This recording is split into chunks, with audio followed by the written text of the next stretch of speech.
Hey there, it's Will from Peterborough Currents. I'm standing on the top of Armour Hill.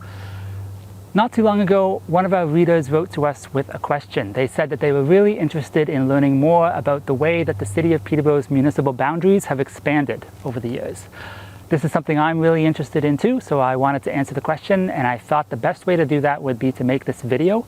So over the next 10 or 15 minutes or so, we're going to watch as the city's shape kind of changes and grows over Peterborough's almost 200-year history. Let's get started. So we're going to start by looking at the waterways of Peterborough. This is going to help us just kind of orient ourselves. You can see Little Lake, the Otonabee River, the canal. But one little caveat before we go forward is that this is the way the waterways of Peterborough look like today. So this is going to be a little bit anachronistic as we start looking at the shapes of the city in like the 19th century. Back then the canal wasn't there, obviously.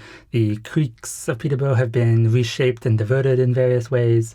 But it's still going to be helpful to have even the contemporary waterways here so that we know where we are, but just keep that in mind as we go forward.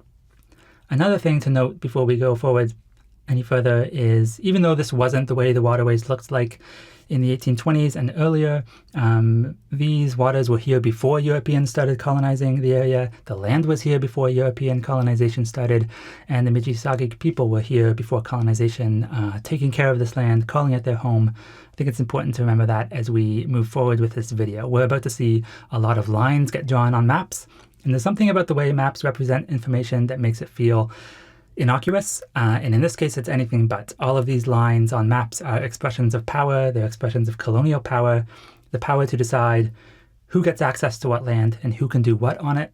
And in the case of colonization, these decisions often violently dispossessed the people that were already here. So it's important to remember that as we go forward.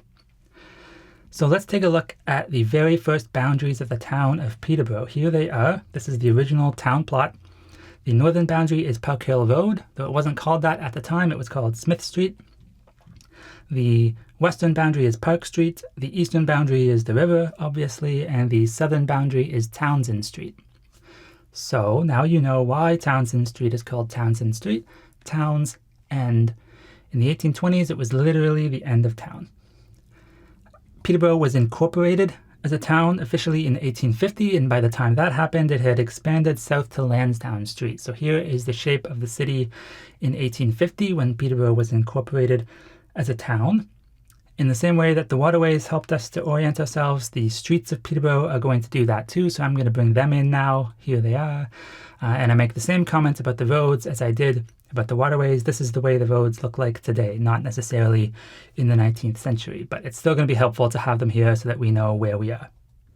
I should also note at this point that this video is not a history of development and settlement in the area. It's just a history of the municipal boundaries of the town and then the city of Peterborough. So what areas does the city of Peterborough have jurisdiction over? Where is Peterborough obligated to provide services, and where is Peterborough enabled to levy taxes?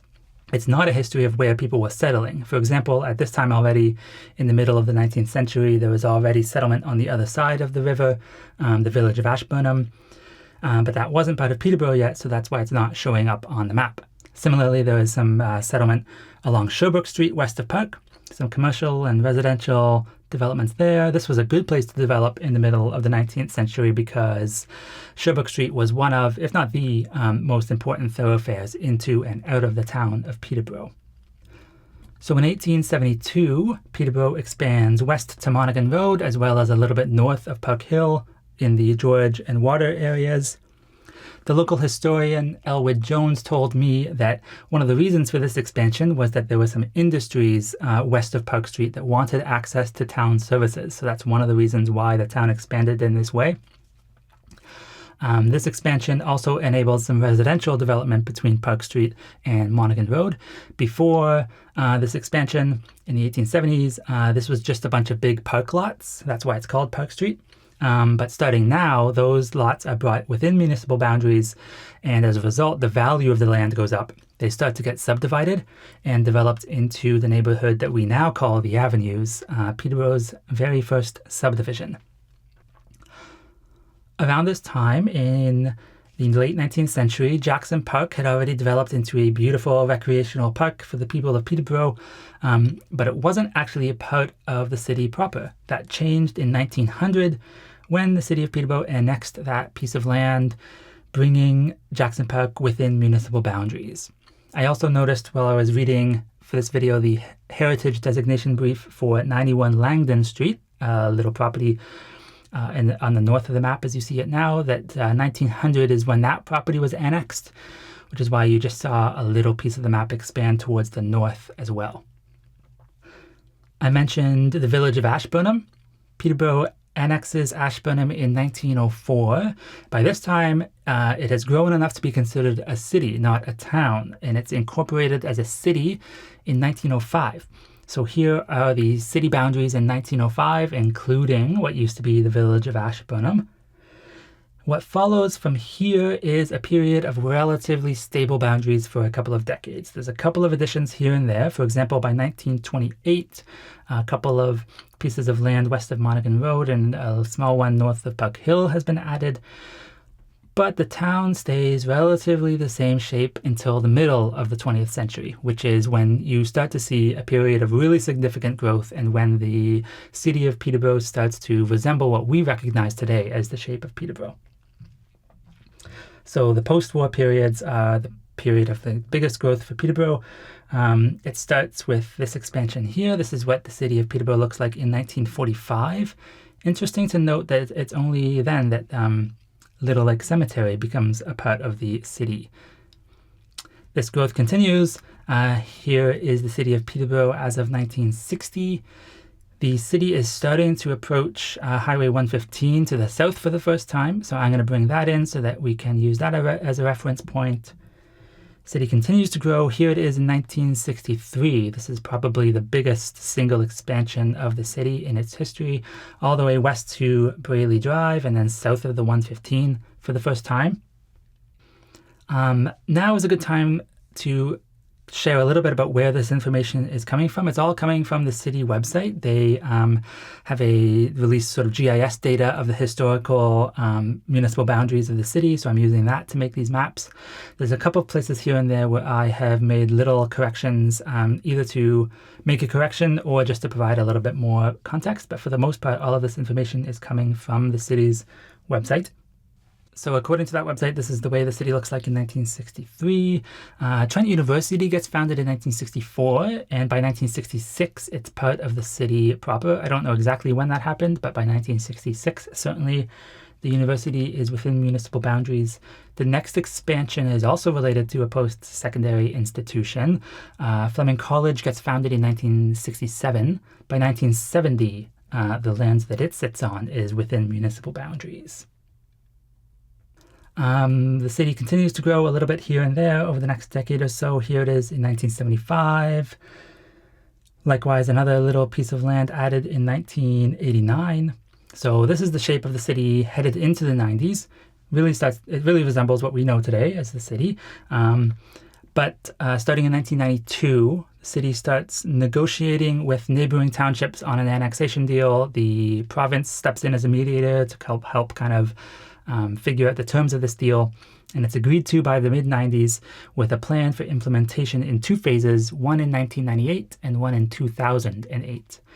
So here is the 1998 phase of that deal. So you can see this involves a deal with multiple townships onto the north, south, and to the east. Now I'm going to pause for a second and think a little bit about what are the real-world impacts and consequences of when certain pieces of land come within municipal boundaries versus others. If you look west of Shamong Street on this map, you'll see a strangely shaped gap. This is the Simons subdivision. It was built in the 60s, so at the time it was a part of, I'm actually not sure the name of the township at that time. It was either Smith or maybe Selwyn. I'm not sure when the names changed, but it wasn't part of the city of Peterborough. It was within the county. And it was brought into the city of Peterborough in the second phase of this annexation deal, the 2008 phase. You can also see the Lily Lake subdivision north of Jackson Creek getting added here. So if you've ever been to the Simons subdivision, you'll notice that they have terrible roads. They also have no sidewalks. They have no municipal water like drinking water. They all have wells. It really feels like a country area. The lots are very big, for example.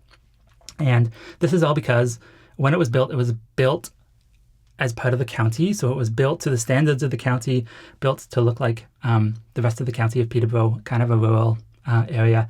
And even though it was brought into Peterborough in 2008, it still hasn't caught up in terms of its infrastructure. And so that's even though the citizens there are paying higher taxes than they were when they were living in the county, their infrastructure is not to the same standard that they might expect living somewhere else in the city, all because of when their land came within municipal boundaries. They still have access to things like the library, garbage collection. They still have equal access to all those services, but their infrastructure is still a little bit behind the rest of the cities because of when they became part of the city.